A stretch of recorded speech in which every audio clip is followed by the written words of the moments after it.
Hello children, today I am going to explain you the chapter A Question of Trust by Victor Canning.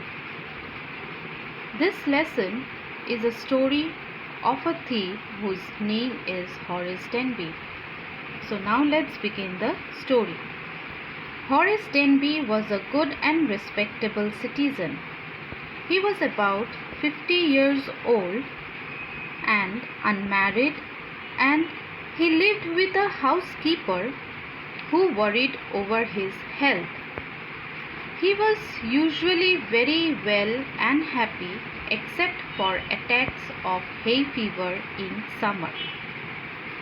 He was a locksmith, means one who makes locks, and has two helpers to help him at his business.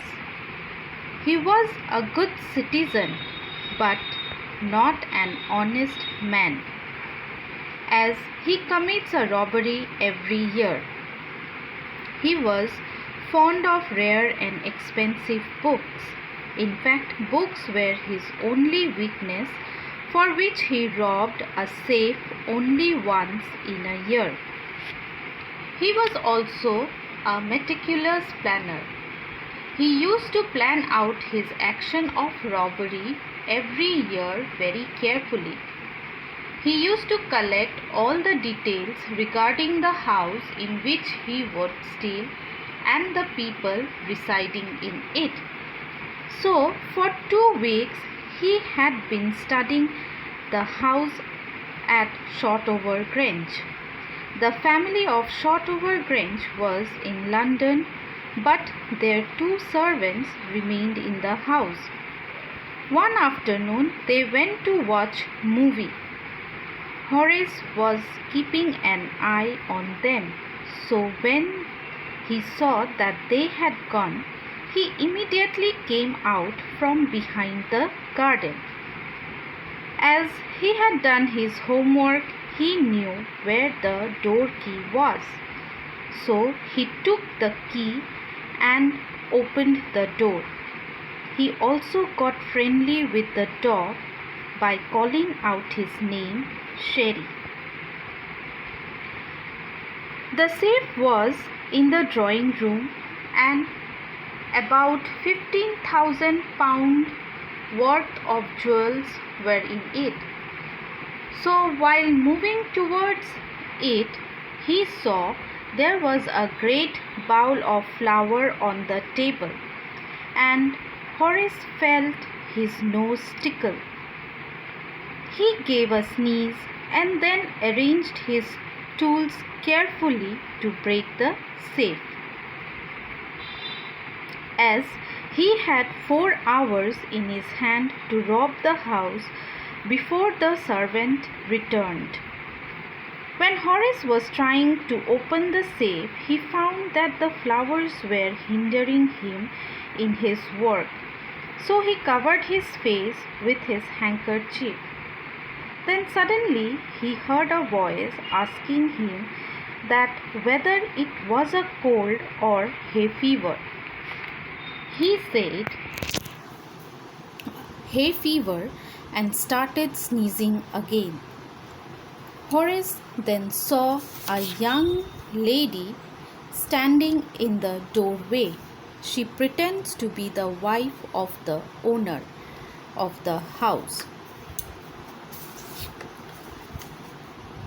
Horace, at seeing the lady, in his first thought was about to run, but the lady said that she would telephone the police if he do that. So Denby requested the lady to let him go, but she said she'll let him go if he do something for her.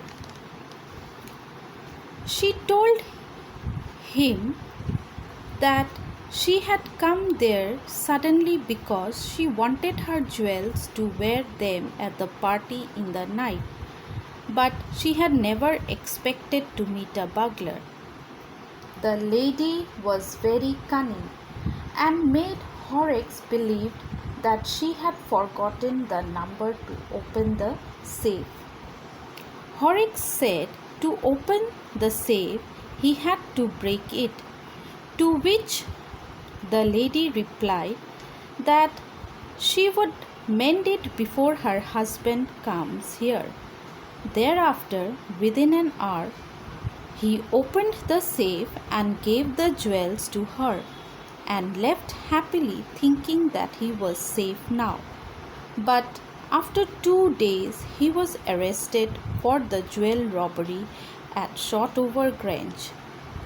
His fingerprints were found because he had opened the safe without gloves, and also no one believed him when he said that the wife of the owner of the house had asked him to open the safe for her. But surprised to learn that the actual lady was a 60-year-old woman. Horrocks is now the assistant librarian in the prison. He often thinks of the charming, clever lady who was in the same profession as he was and who tricked him. So this in brief is the story of Horrocks Denby from Question of Trust. Hope all of you have understood it. So go through the lesson thoroughly.